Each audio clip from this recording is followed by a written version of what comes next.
Vamos falar basicamente do que comemos e do que se nos ofrece cando visitamos a Santiago. É dicir, aquí temos comerciantes, restauradores e produtores agrícolas.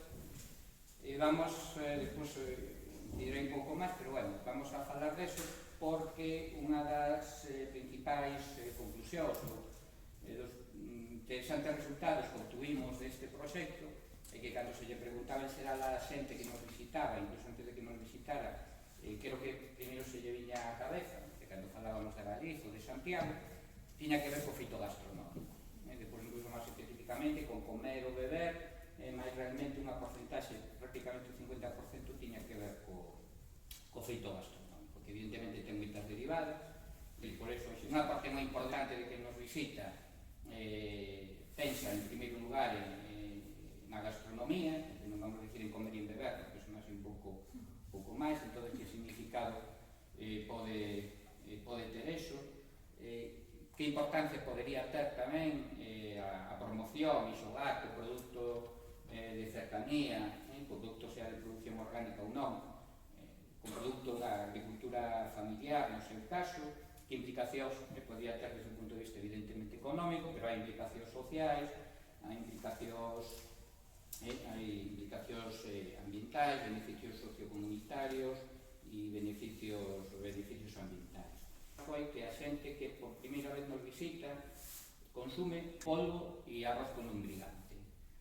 Eso non é o único que aparece nas guías sobre Santiago, mas curiosamente ese comportamento. Claro, aí a estadualidade ou como que me ofrecen ou pido que non sei de onde saquei esa idea.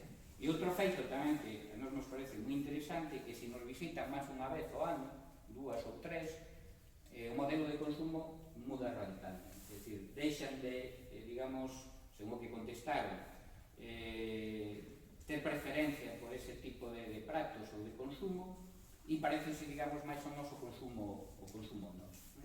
E un feito importante, e que a nos tamén nos parece moi interesante, que un dos produtos o cal se mude ese modelo o consumo de pan. É dicir, o pan, unha vez que parece que nos coñecen máis, pasa a ser non o produto estrela, pero hai unha... Que non nos van a típica pregunta de e aquí que hai para ver a catedral e nada máis, e marchamos, non?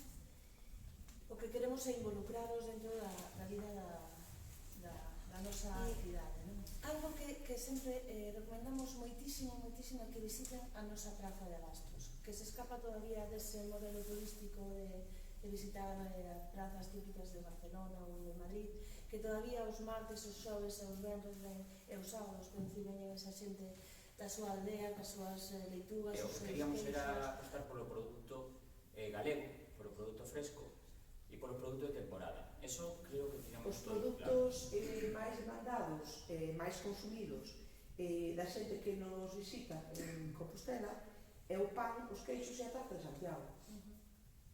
Co cal, nunha agricultura familiar que ti ben presentaches tanto para ti, presentarte a Emilio como para presentarme a min, pois estamos listos. Porque, claro, calquera de nós sabemos, sendo como somos deste país inmersos nel, ou inmersas, que non só de pan, queixos e tarta de Santiago nos alimentamos tampouco. E, ademais, non só producimos pan, queixos e tarta de Santiago, mas tamén teñamos algo de polvo e algo. O que quero dicir con isto é que a visión que inmediatamente se me abriu para hoxe falaremos aquí, ou pelo menos a reflexión que eu fixen foi desde un punto de vista labrego, claro, de produtora, non? É que temos unha diversidade inmensa, unha cultura culinaria de saberes tamén, de variedades, de xeitos de relacionarnos mesmo inmensa, e que todo eso non o percibe ninguén nos falla. É algo tan básico como a comunicación e a organización. Pero si me reafirmo en que o modelo macro que temos en moitas facetas, incluída a turística, ou predominantemente no tema turístico, pois longe de ser beneficioso, o volumen distorsiona e deteriora e transforma non para ben, ou non para ben en todos os parámetros. A produción, a máis ou menos maior escala ou a produción a pequena escala. Ventaxas e inconvenientes de cada unha delas. É todo como na vida, ten ventaxas e inconvenientes. Eu creo que un dos erros dos que partimos moitas veces nós é enfrontar unha á outra.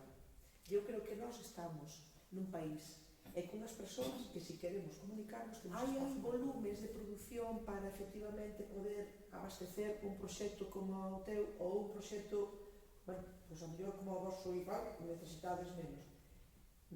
Pois eu sinceramente creo que o que dixen antes, creo que é cuestión de Sí, por certo que quizás sean os propios produtores os que nos teñen que buscar a nós, igual que nos buscamos os consumidores finais. E aí sí que vexo unha certa precariedade organizativa respecto Creo que aí está a clave. Si consensuamos o modelo e entendemos que mercar a froita producida aquí por todos os argumentos que non vou a reproducir, a trazabilidade local, etc., e existe, que para mí é unha grande sorpresa tamén, poñámonos de acordo. Non pode ser que se pretenda dar de comer por 3 euros. Non pode ser. En algún lado rompe. E non é precisamente na materia de alturas sí que penso que o da gobernanza é algo que a ver se empezamos do xeito en que producimos os alimentos, de que queremos alimentos de temporada, de que queremos sabores auténticos que tiñamos e que estábamos perdendo, de que queremos que as nosas carnes non temos por que criar animais que sigan estando ali estabulados e que sigan estando ali comendo pienso, traído todo de cereais da bolsa de Boston. Algo que sempre que estamos dicindo que por favor deixen de dar cifras, non é cifras en ese aspecto, non todo vale no mundo do turismo.